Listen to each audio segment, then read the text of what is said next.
Hello there, everybody.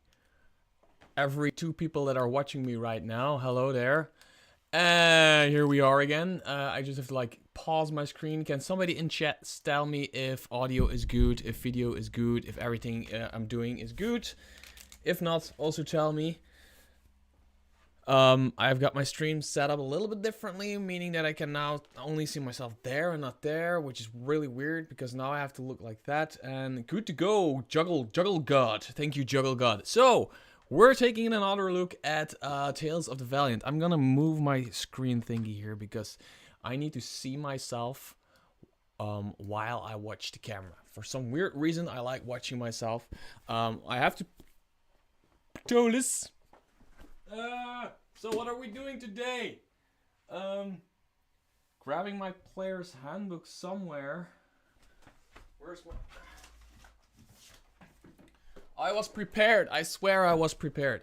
So we're taking another look at, of course, we're taking another look at Tales of the Valiant today. Well, I'm taking another look at Tales of the Valiant today, and I like doing that on Friday, and I might as well do that while you guys are watching me and asking me whatever you want to ask me. If you want to ask me anything, ask away, and I will just be having this stream, doing my thing, you know, the same thing as last time. So, without further ado, let's click this thing right here. Let's drag this right here, a little bit like that, and do the thing here, and then do this. I'm fucking up. I'm completely screwing up. Is this good? Is this fine? This is fine, right? Oh man, I'm screwing this up. I should have prepared better, but I didn't, so that's on me. I just sat down. God damn it, why is this? I just sat down behind my computer right now. And Tales of the Valiant, ladies and gentlemen, Tales of the Valiant. Okay, are we good to go? We're good to go, right? Man, I'm screwing this up. Yeah, I'm not really good at live streaming, as you can see. Welcome in the chat, welcome in the live stream, welcome everybody. There's a little less people than before, than last week. Last week there were like already a lot of people watching, but then again, last week the game was much more fresh than it is right now. So if you ever, during the stream, cannot really see what is going on or whatever, my screen might be screwed up or whatever, just tell me in the chat. I will be keeping an eye on the chat. And I just want to look at a few things. So last week I looked at a few classes. Looked at the fighter. I looked at the monk again. I looked at some feats. I looked at a few other things. Something that I want to do today, really want to do today, is take a look at the heritages and the lineages, because I really like the heritage and lineage system as opposed to the race system. So in other words, I just want to look at that, look at what combinations we possibly can get there. And I also want to take a quick look at the wizard today, because I've taken a look at the fighter, because for me, Cadup joined my chat last time, and he kind of said yeah, looking at a fighter really tells you the base of the game, because the fighter is such a base class that you can really find what's going on with the game by looking at the fighter, right? Am I making any sense? I'm probably making sense. So Tales of Valiant Player's Guides. I want to start with, so we looked at the fighter, we looked at the monk last week, but I really want to take a look at the wizard, because the fighter tells you, wait, can you guys see this? I need to do it like this, right?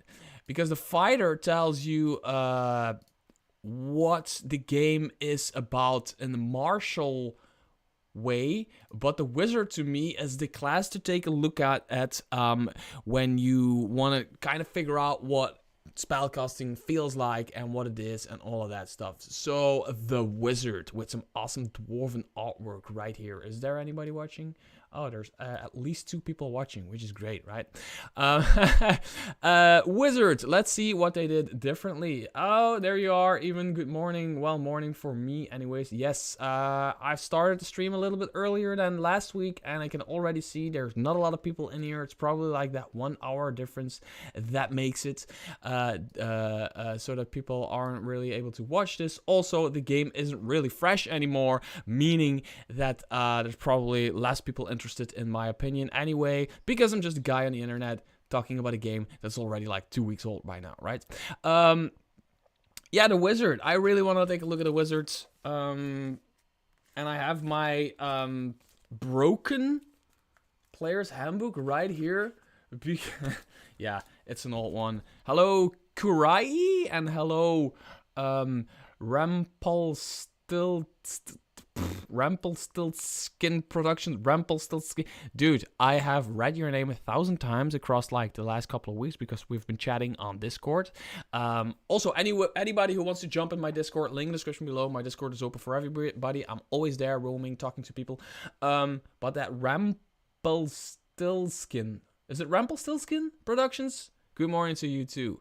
So, if you want to point out any feature of the Wizard or whatever, let me know, because this is the Wizard, the 5th edition, the Tales of the Valiant Wizard, and we're taking a look at this. So, it's still 1d6 per Wizard level. That's not something that they change, right, in these books. I'm gonna open the Wizard as well in page 112.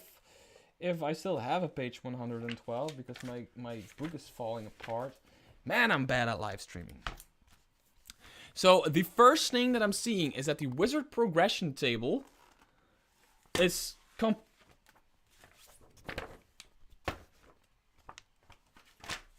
completely different from the Wizard progression table in the 5th edition handbook. As you can see, there's almost nothing here except for like more spells and then ability score improvements. And this one is actually full of stuff. This interests me. There's a lot of stuff here. This really interests me. I'm already like intrigued. Yeah, I just need to put the book a little bit like this. Again, if you want to point out anything that I should look at or that I'm overseeing or whatever.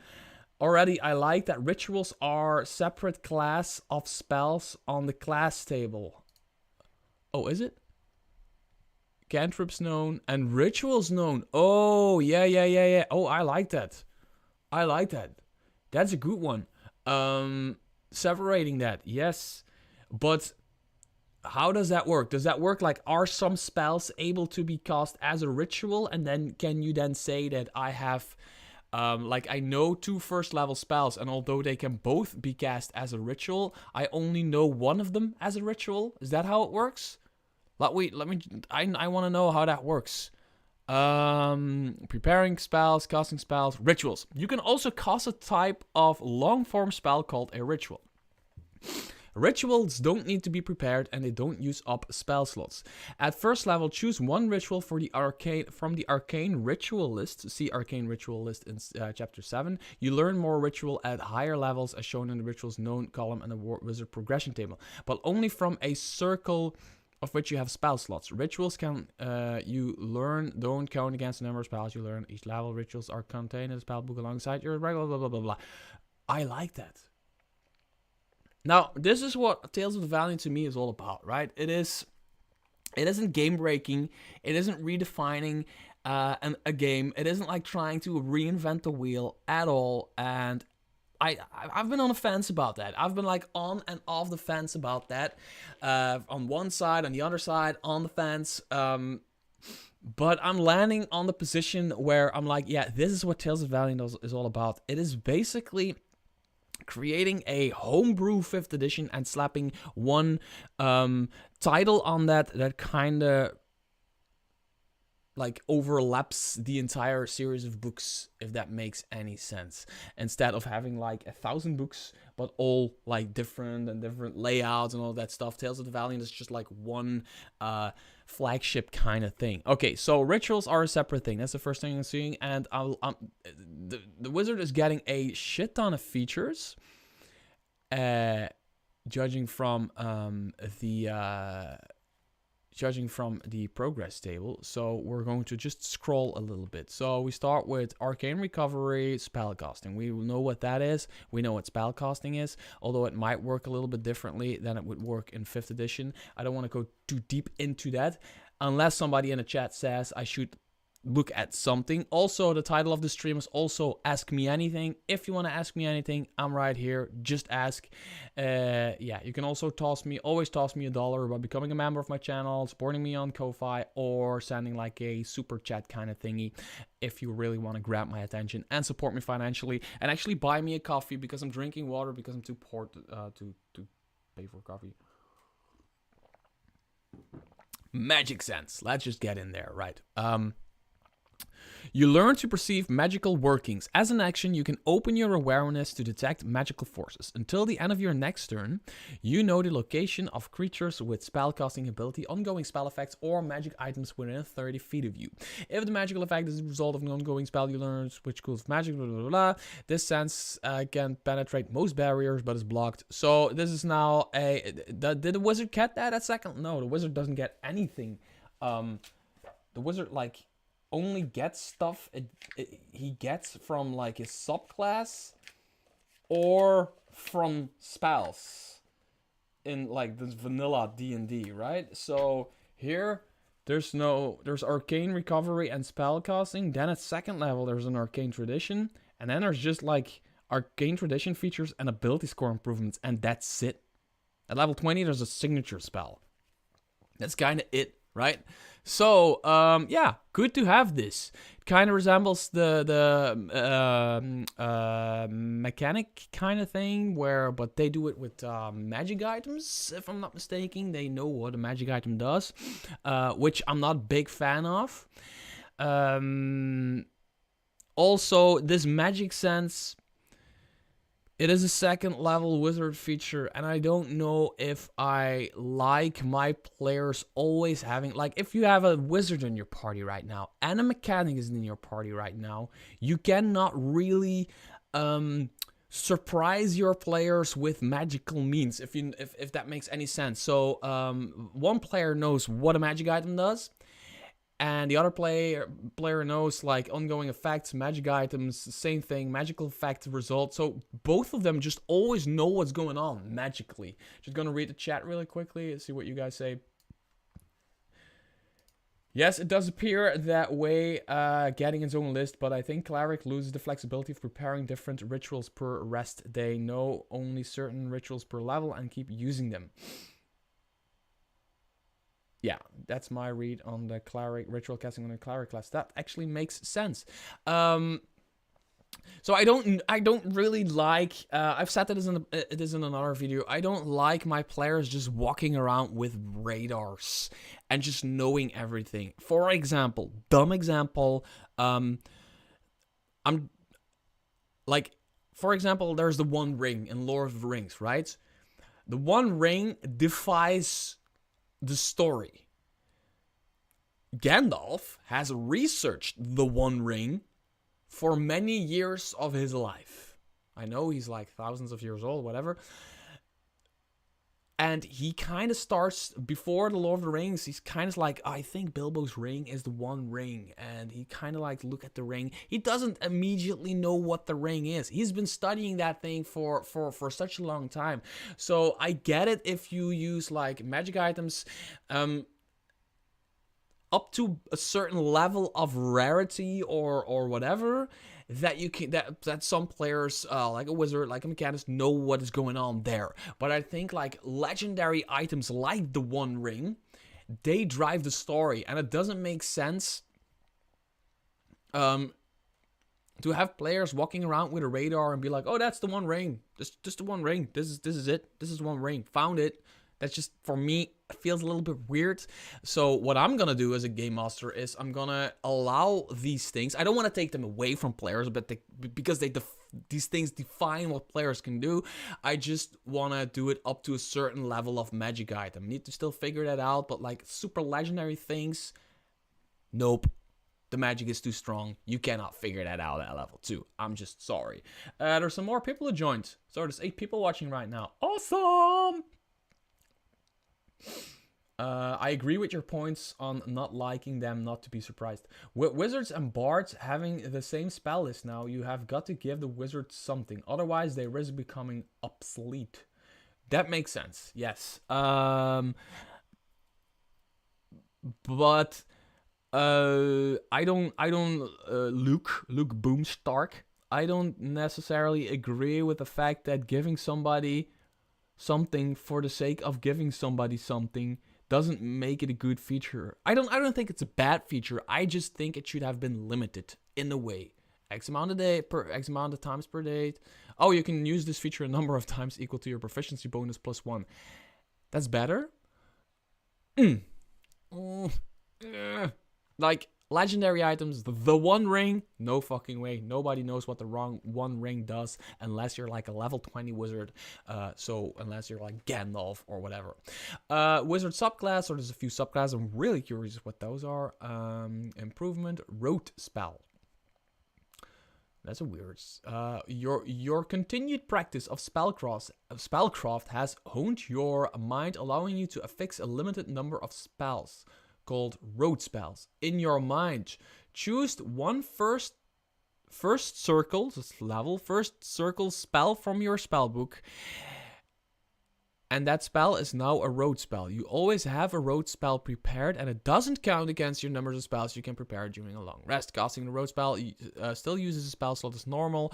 Over the course of 8 hours or as a part of a long rest, you can exchange one road spell for a different arcane spell of the same circle contained in your spellbook. At higher levels, you can select more road spells. I like that. Is that part of the list here? Road spell? Is that like, they say it here, but oh man, it would have been easy if they provided like another thingy here with the amount of road spells you have, right? That would be cool, but yeah, it could be cluttered really quickly. Yeah. That feels like a wizard. Like, it makes sense that a wizard has some higher level spells that they really need to like look in their book and how do I cast comprehend languages? I need to like do this thing and then touch with my hand and then do this other thing and say these lines and stuff like that. But like a magic missile, which probably, is that a cantrip in this game? I don't know. Or whatever, you know what I mean, fire thingy, which they cast every time when they see a goblin. It makes sense that they know it by heart. Makes absolute sense. JF, we do another live. Yes, we do another live. Evan is saying it's an equivalent to the Paladin's Divine Sense, which isn't busted, just useful. Yes, that's true. I cannot. Yes, but Divine Sense is more limited to like the style of the campaign. Like, if I'm not mistaken, Divine Sense is undead, maybe fiends, whatever, which is limited as long as you don't have those monsters. But in this game, D&D and Tales of the Valiant, whatever, they're full of magic. They're full. Oh, you guys should have told me you can't see everything here, right? So I'm gonna have to do a thing here and then do a thing here and then something like this. Is this good? Is this fine? Fine the way it is? Or do I need to like switch to the one page thingy? Do you like that more? So I can zoom in more? Is that better? Maybe that's better, right? One thing, 1-to-1. Boom. And then boom. Is that better? It's probably much better.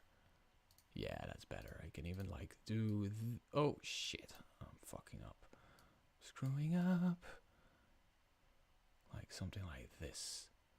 Now I even have space to put my camera right here, and we have like more space and we can do more stuff with that. So what else do we have? Superior Recovery. When you use your Arcane Recovery feature, you can choose to swap out a number of prepared arcane spells with different arcane spells from your spellbook. In addition to recovering arcane spell slots, you can swap out a number of prepared spells equal to half your proficiency bonus rounded down this way. So your Arcane Recovery normally does... I'm gonna look up what that exactly does in this game. You've learned to regain some of your magical energy by setting your spellbook once per day. You finish a short rest. You can recover, expand the spell slots of your choice. Recover. Yeah, so you are recovering spell slots. And when you have Superior Recovery, which is a level 6 feature, which is pretty early in the game, you can choose to swap out a number of prepared arcane spells with different arcane spells from your spellbook.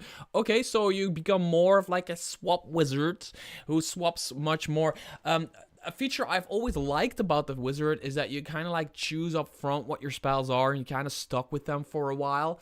But I also get like the fun in this. I absolutely understand how this can be really fun.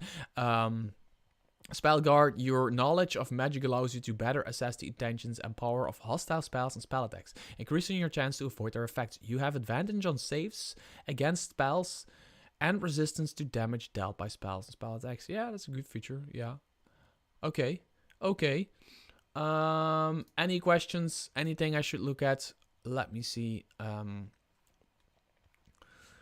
Luke is saying, Castles and Crusades RPG handles this well. They give a limited number of 0-level spells. Players don't have to waste high level slots on detect magic, etc., but can cast them all day. Yeah, that's exactly what like, this is also limited to proficiency bonus +1. But let's face it, that's like early in the game. It's already 4, and then it becomes 5, and it becomes 6, and it becomes... That's a lot of time in a day, right? So, yeah. What do we have? We have a Battle Mage. We have a Cantrip Adept. I love it. Oh, that's it. Oh, this artwork is cool. Lineages and Heritages. This is exactly where I wanted to go. Wait, are the Lineages and the Heritages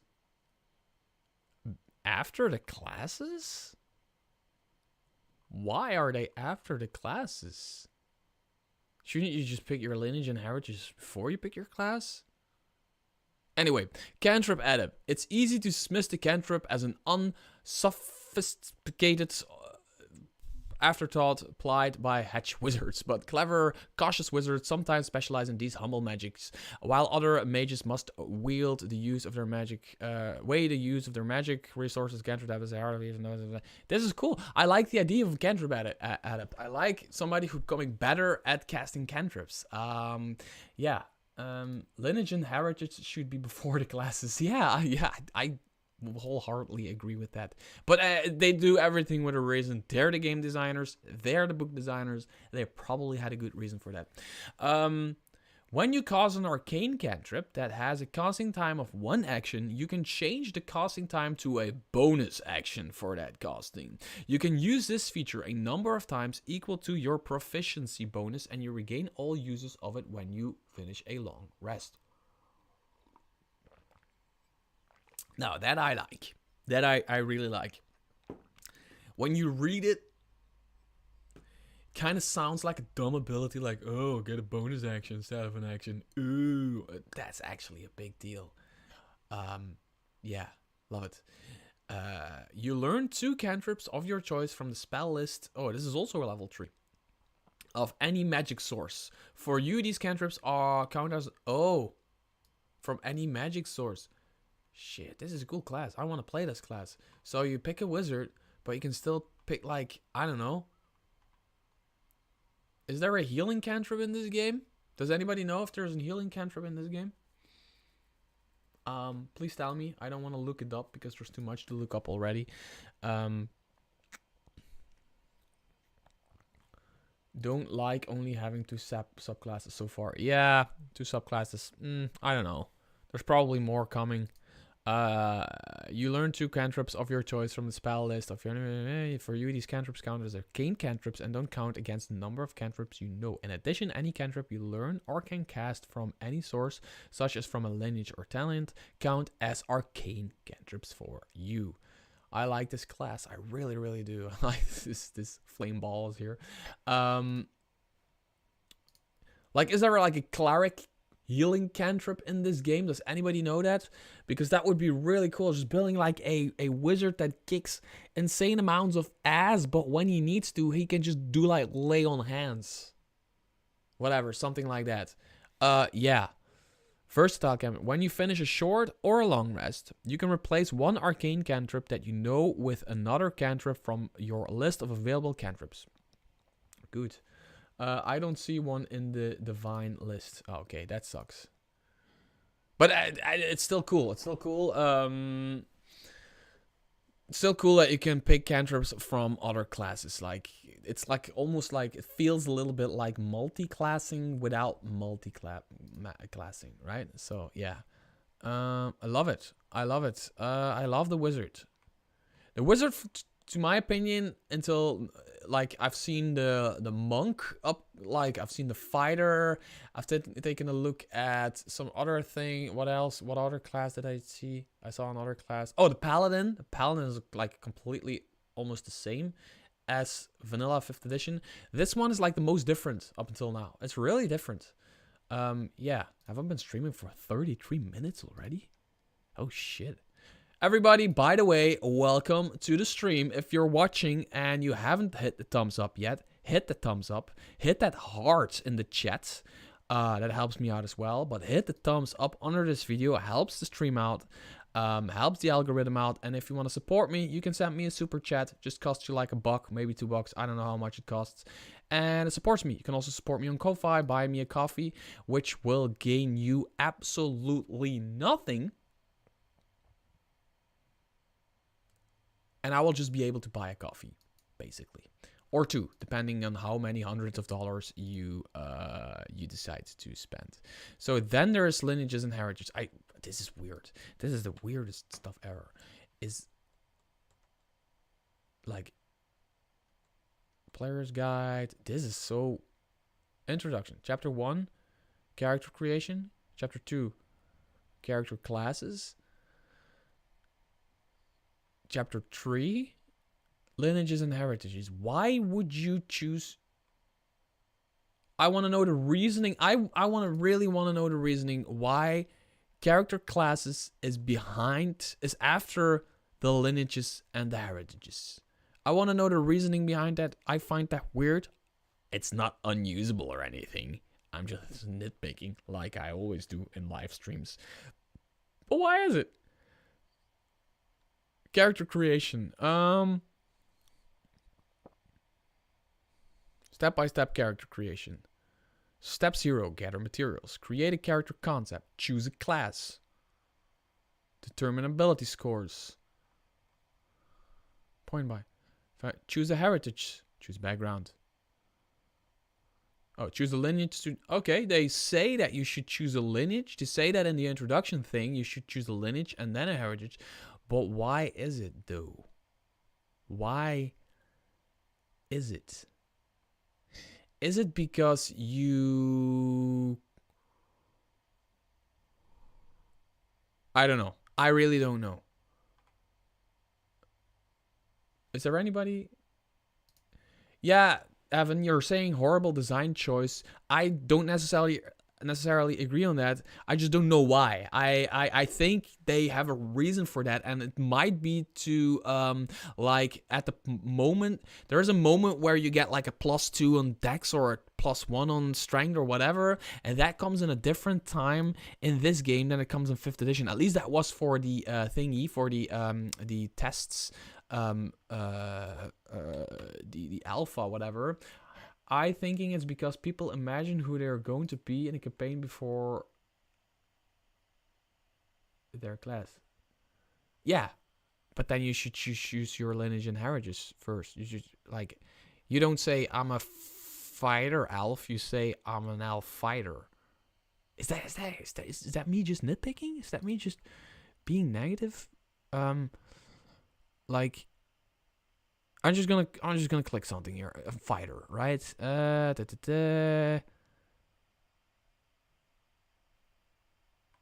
Where do you gain your... Yeah, I'm just gonna shut up about this.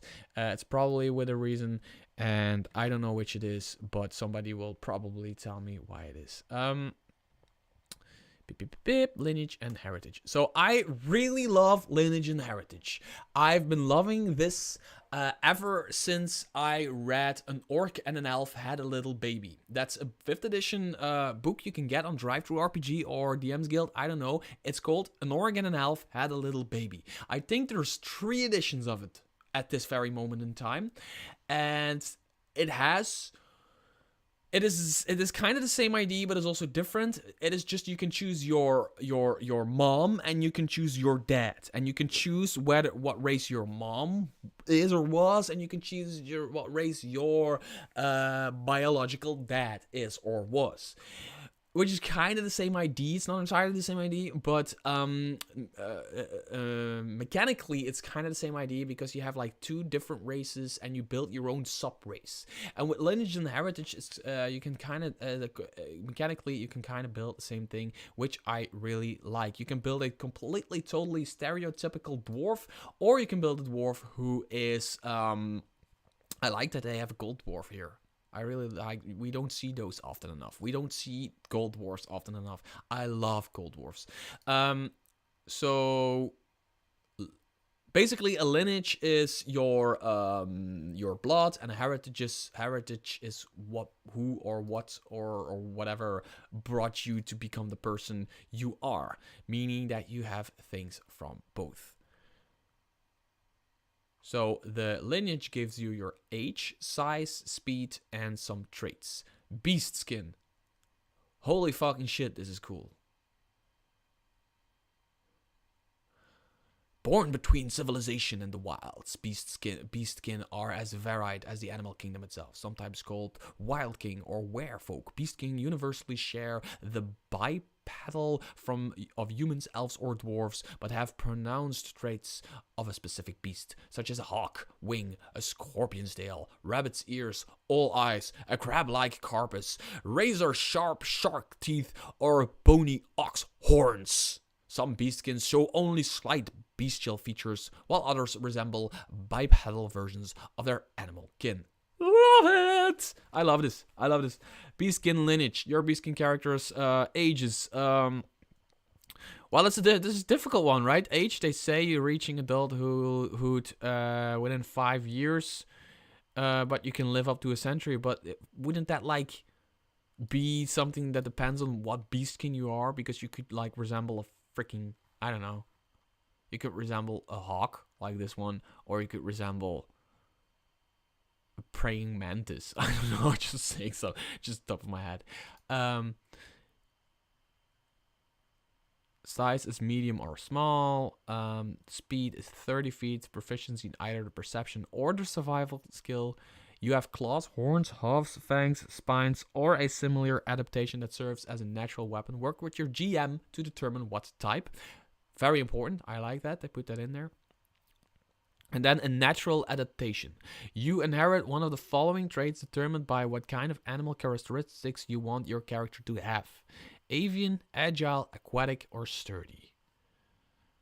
Oh, so you have wings, which gives you a flying speed. Agile, sharp claws, hooves, limbs, which you have a climbing speed. Aquatic, swimming speed, and you can hold your breath, which is really cool to have. Like, I love flying speeds, I love climbing speed, but holding your breath for 20 minutes, yeah, that is really cool stuff. Or sturdy, powerful limbs, which gives you aren't wearing armor, you have a natural AC of 13 plus your dex modifier. Okay. What class would you play this? Anybody in chat, what class would you play a sturdy beastkin? What class benefits from having an AC of 13 plus dex? A monk? No, because a monk isn't that like 12 plus dex plus intelligence or wisdom? The druid. Why? Yes. Yes. I don't know what the... Yes. Druid needs the armor class as you can't wear metal. The fighter. Why would a fighter, like a dex-based fighter, might benefit from that? But like a fighter, isn't a fighter like always wearing armor? And it is saying when you're not wearing armor, like yeah, if the fighter in the middle of battle decides to get like butt naked and swinging his junk around, that would help. But I don't see Kurai Shinobi. I don't see. You were here last week, weren't you? Why? And this would apply in wild shape too. Yeah. I'm playing a sturdy beastkin bear. The heart of the chat is in the way. I can't see that. Is that bear folk? I'm playing a sturdy beastkin bear druid for the AC. They can also wear metal now. Oh. Yeah. Druids not being allowed to wear metal never made a lot of sense to me anyway. So,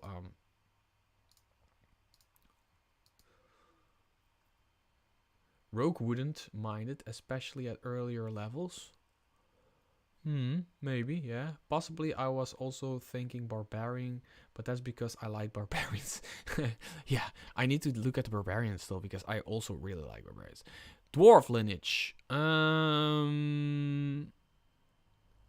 Dwarven resilience. You have advantage on saves against becoming poisoned. Always like that about a dwarf. And dwarven toughness. Is that a choice? No, you get both.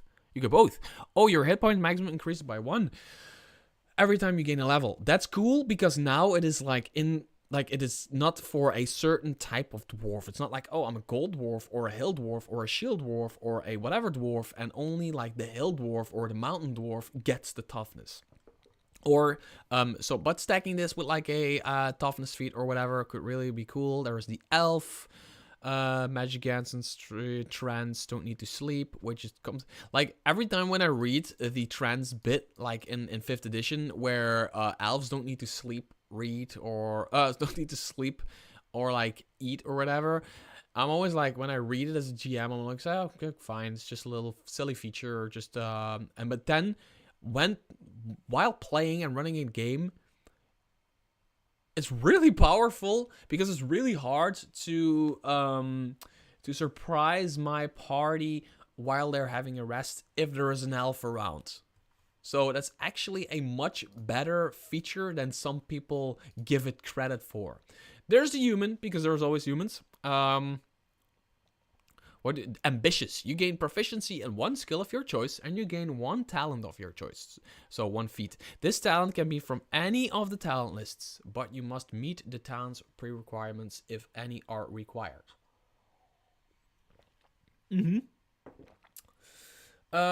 Sturdy is equivalent to having a chain shirt, even when sleeping. Not bad, but it won't replace your +5 plate. Yeah, that's what I mean.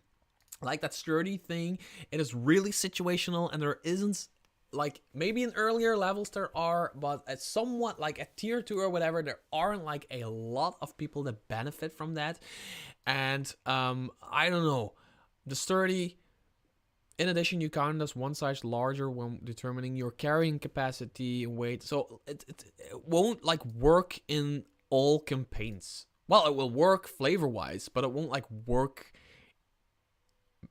mechanically be like that much of a benefit as like having a flying speed or a swimming speed and being able to hold your breath, which are awesome takes. Man, I love the beastkin. The beastkin just instantly gives you so many ideas. Orc, kobolds, natural adaptation. If you're small, when a large or small fears if it attacks you, you can use a reaction to attack that creature, or you have a natural AC of of 13 plus your dex modifier. In addition, you have resistance to one of the following types of damage. This is much better to me. Like, being resistant to just one of these can help you out a lot. Like, being to fire can help you out a lot in reality, because it just happens a lot in my games. I don't know. Orc, I want to know what they get. You have advantage on perception checks that rely on your sight or hearing. When you would die due to suffocator or gaining levels of exhaustion, you instead enter a death-like status. While in status, you are incapacitated, you can't move, can't speak, and are unaware of your surroundings. You also cease to age, and your body is protected from decay. You can remain in this state until you are restored by mundane or magical healing, or your body is completely destroyed. Fuck yeah! That's like the orc feature of dropping to 1 hit point, but infinitely cooler. Dropping to 1 hit point is cool because you can keep fighting and somebody can heal you and you're back in the fight. No, you remain in the fight. So mechanically that's cool. But this is so awesome. Flavorly, this is awesome. Null Inquisitor. Sturdy should have resistance to bludgeoning, i.e. it makes sense for a rhino person to take punishment but not slashing. And yes. Yes, I agree to some of that. 17 people watching right now. Everybody hit the thumbs up. 16 people watching right now. Sorry for mentioning it. Oh, sorry. Siderian. There is the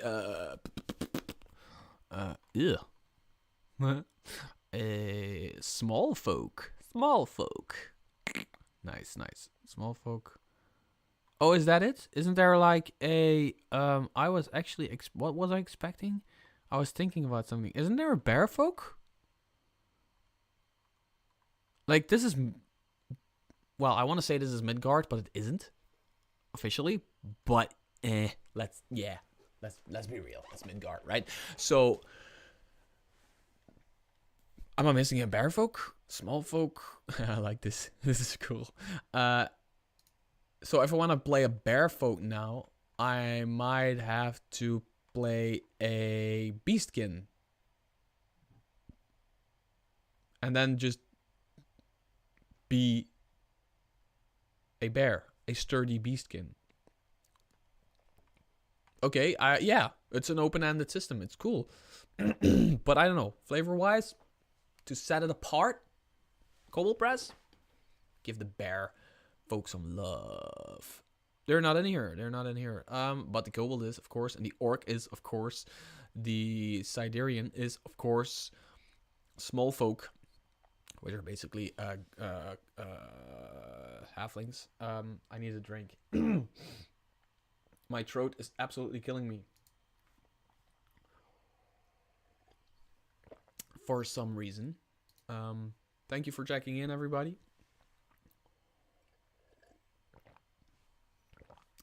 Elements of a heritage. So the lineage, the lineage gives you your age, your size, your speed, and your traits. So your physical stuff that you are, that's like your bloodline. You cannot help it. That's where you were born from. And then a heritage gives you a language. It gives you... is that it? Does it only give you a language?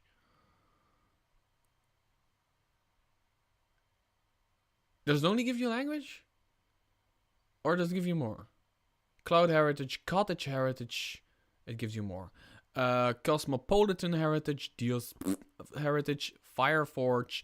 So yeah, Fireforge is like what I was talking about. You could play a stereotypical dwarf. You take the dwarf as a lineage, which gives you like the dwarven features. You're short, you're big, you're strong, you're a dwarf. You're resilient to like a lot of things.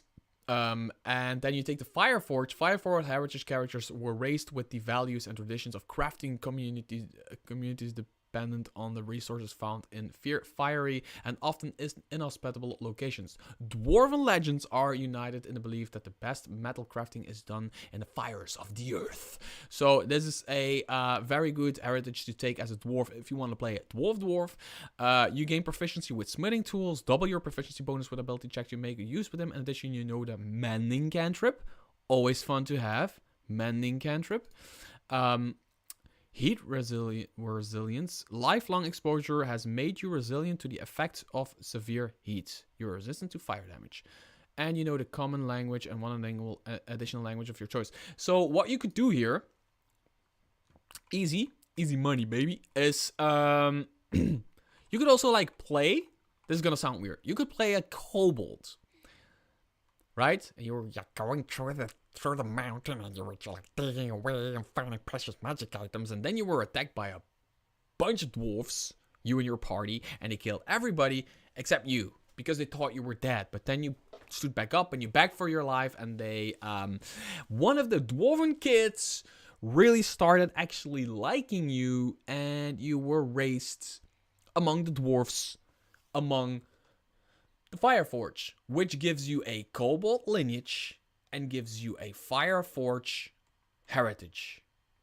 And that's why I like the system. And that's why I also liked an orc and an elf had a little baby PDF you can buy in DriveThruRPG. A shout out to that PDF. It's one of my favorite 5th edition books ever made. There's, I think, there's 3 editions of it already. An orc and an elf had a little baby. Google it, downloaded it, buy it, whatever you do. It's great. It's the same idea, but it's just like you take 2 different races, you put them together, and you create your own race. What is there else? Cosmopolitan characters, citizens of the world, whose values, interests, and ideas are influenced by exposure to many different peoples and cultures. Creatures of this heritage hail from a major cities populated by people from many different parts of the world. You have street smarts, and you have worldly wisdom. You have proficiency with the history skill when you make a check related to understanding the purpose of significance of a building, right, or object from a culture you aren't familiar with. You can add your proficiency bonus to the roll. Awesome. Awesome stuff. Yeah, this is really something they nailed. To my opinion, this is really something they nailed. So, everybody's watching. If you want me to take a look at something specifically, tell me. If you want to ask me anything else about the books behind me, or whatever I reviewed, or about my life in general, or about this game, let me know. I'm right here. Yeah, I don't want to stream as long as I did last week because you can hear my voice just like going away. But this is like one of the best parts of the book for me. And I'm surprised by the Beastkin. I didn't expect this one. I wasn't paying attention. Probably I should have known that it is in here, but I didn't know. Yeah, Beastkin is awesome. Luke asks, have you ever played 13th Age? Do you have any thoughts about it? No, I haven't. Nope, I haven't. For a person who has been playing tabletop RPGs, 13th Age looks cool. Looks cool. It's a fantasy RPG. Is it a D20 system or all rolled up? Cool.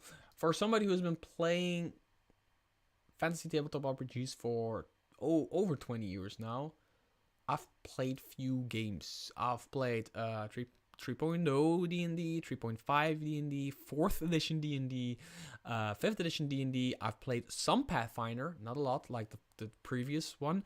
I've played 2 different versions of the Star Wars RPG. I've been playing a lot of Cypher lately, and then I've played like some smaller RPGs,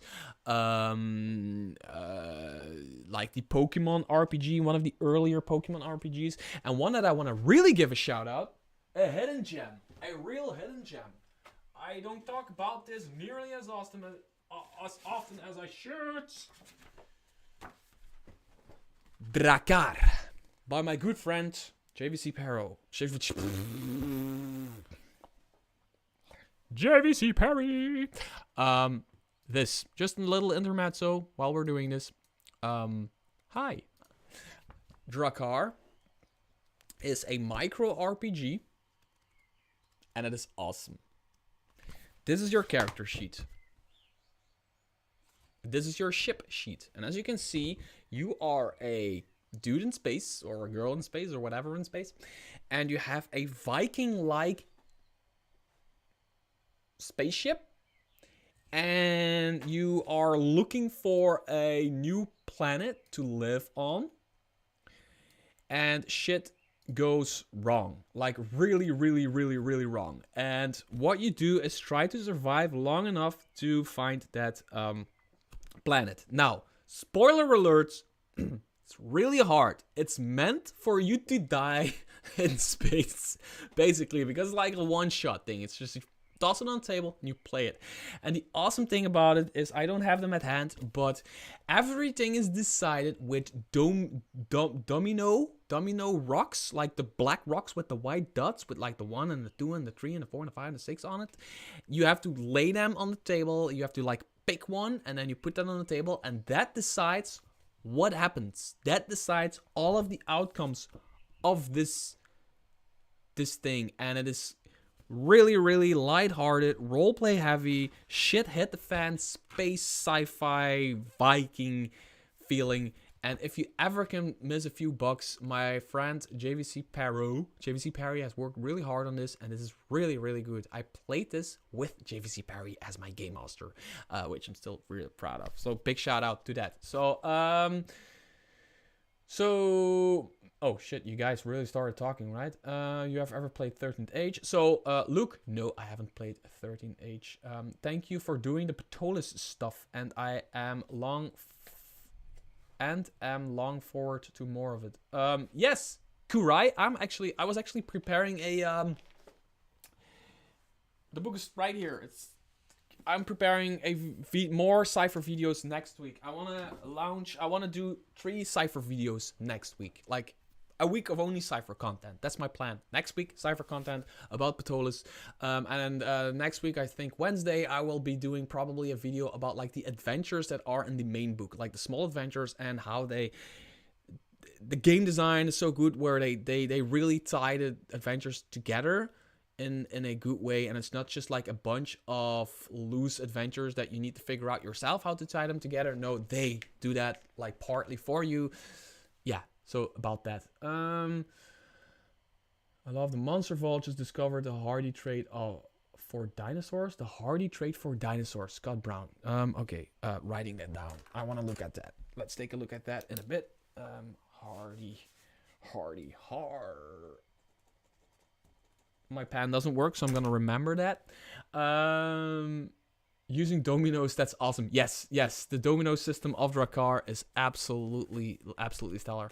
I like that while TOV is breaking Heritage up, level up, Advanced 5th edition has been doing that for a while, and I think you should check it out. I've checked that out. I've liked it. Yeah, it's a good, yeah. It's just good enough, yeah. If that's your thing. Like, I have to admit, for me, Tales of the Valiant is more than just, like, 5th edition.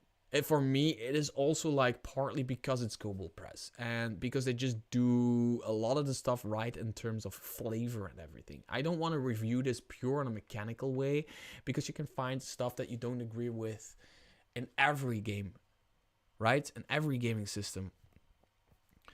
Can you... like link that game? Kurai, I don't know, Drakkar by JVC Parry. He sells it on his personal website right here as a PDF, and it will set you back exactly €9.58. So it's probably $9.99, and it is right about here. There it is. Beastkin are more feral animal folk compared to the civilized bear folk, lizard folk, cat folk, and raven folk. Yeah, but why are bear folk not in here then? Ryan Jackson. You tell me that immediately.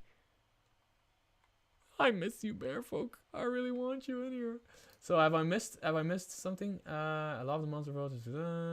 Agreed. Love the beer skin generic. There's an animal lineage. No, I think I saw everything. So what are we watching? What are we going to look at? Dinosaurs hardy trait. Let's just do it and then close off for today in a bit. Can you guys still see this? Oh, my computer is super slow. Or is this just it was just the white page? I was waiting for it to refresh. It was just the white page. Ah, shit, I suck at this. Dinosaurs. Oh, by the way, I really want to know. Wait, where are the dinosaurs? So, dinosaurs. There's an Ankylosaurus. Nailed it. There is a Plesiosaurus. Yeah, technically that's not a dinosaur, but okay. Triceratops is a dinosaur. Tyrannosaurus Rex. That's this one. I was reading Tyrannosaurus Rex, and then I saw this one. I was like, that's a weird Tyrannosaurus Rex. So they basically went for, the Velociraptor. They basically went for, like, Jurassic Park. The first Jurassic Park movie, which is a good choice. A good choice to have. But the Plesiosaurus is not the dinosaur, if I'm not mistaken. I'm listening to you while shopping. Good on you, man.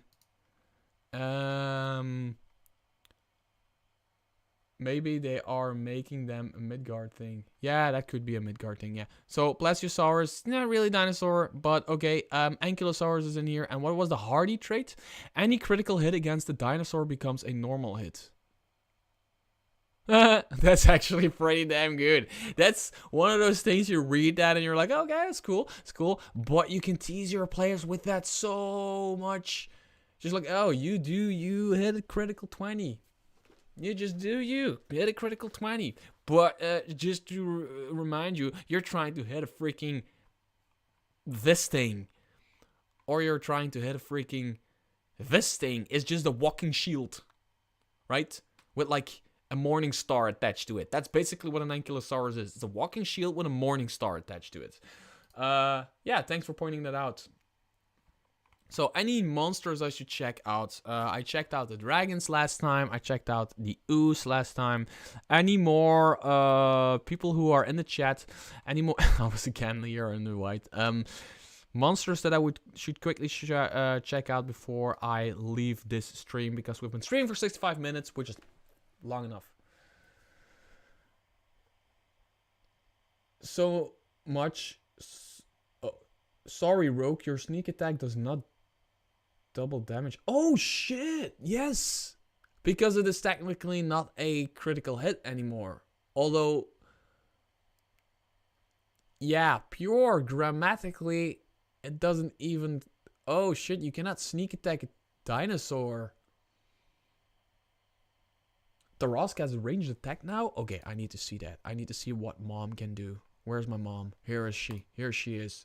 Oh, here's my mom. Here's my mom. Hello, you beauty. That's a Tarask. It has fucking 6 legs now. Is this a Tarask? Well, they changed some stuff up, because this is now also a walking shield with spikes. And it is gargantuan. And it has a ranged attack. It is a challenge rated 30 creature. Reflective height. Siege. Triple damage to objects and structures. Multi-attack, bite, claws, bite, acid spit. Okay. Plus 12 to hit, range 100 to 400 feet. One target, 6d10 plus 3 acid damage. How many attacks does it get? It uses Frightful Presence, then it makes 1 bite attack, 4 claws attacks, and 1 spite tail attack. Or it makes 5 acid spit attacks. It's just a Gatling cannon of acid spits, isn't it? It's just a...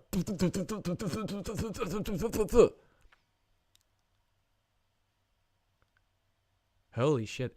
They fixed the Tarask. Like, one of the shittiest monsters in the original monster manual for 5th edition is the Tarask. Most of that is because of it not having a ranged attack, basically. You could literally shoot a Tarask run faster than it, like at a pretty low level. You could shoot a Tarask, run faster than it, shoot it again, run faster than it, shoot it again, and kill it that way. Now, obviously, as a game master, it is your responsibility to have another threat going on. Like maybe a Tarask is just like downright ignoring the players and just going for like a major city to eat like every building and human being there.